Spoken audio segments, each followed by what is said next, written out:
the outcome of whatever you do, it has to bear fruits. And the proof is that you look a certain way. Look at Krishnamacharya's body.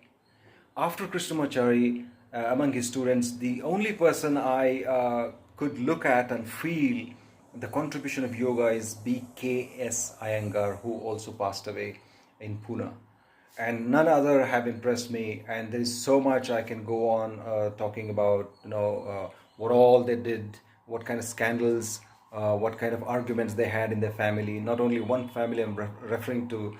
There are so many examples. I'll probably cover it.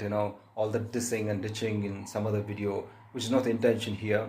The intention is to clearly talk about the proof, pramana, and the outcome.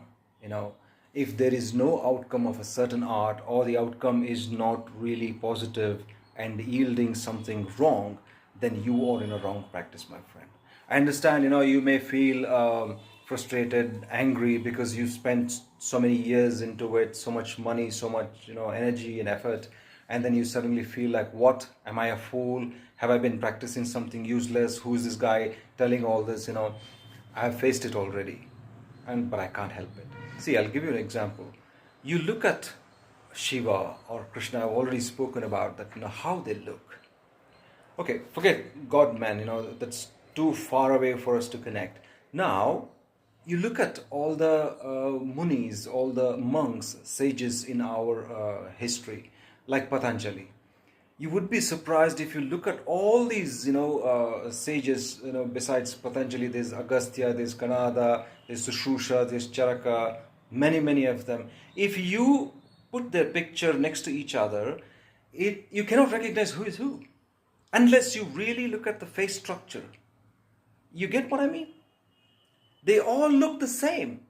And at their time, the clothes were very simple. They're usually covered with one saffron sheet. And that's it. And so, and they have beard. Everybody has the same, as God made them, as natural as it can be. So you cannot really recognize. And all of them are fit. All of them look like they have been to some good gym and they have taken all this protein and all that stuff. Can you believe this? And look at women, the depiction of their pictures. They are more feminine. No, I have met some yoga teachers who call themselves teacher. Oh my God. If you look at them from behind them walking, you would think for a minute that that is a man walking. You get what I mean? That's not the goal of yoga. I'm talking about just the physical realm, just the asana as yet. And people are in competition of twisting and bending more than someone, it's just simple punishment you bring, Slow and steady wins the race, you might have heard. Correct practice and to the capacity of your body without overpowering it, without abusing it. This is self-abuse. There's this teacher I met in Mysore who takes pride in saying that he wakes up at 1:30 in the midnight. Can you believe this? This guy's just out. He's fixated in trance and he takes this fake pride that I wake up at 1:30 and by 2:30, 3 o'clock, I have to practice myself. And then 4:30 and 5, I will have my students coming in. I'm like, oh my God. Who told him to wake up at that time?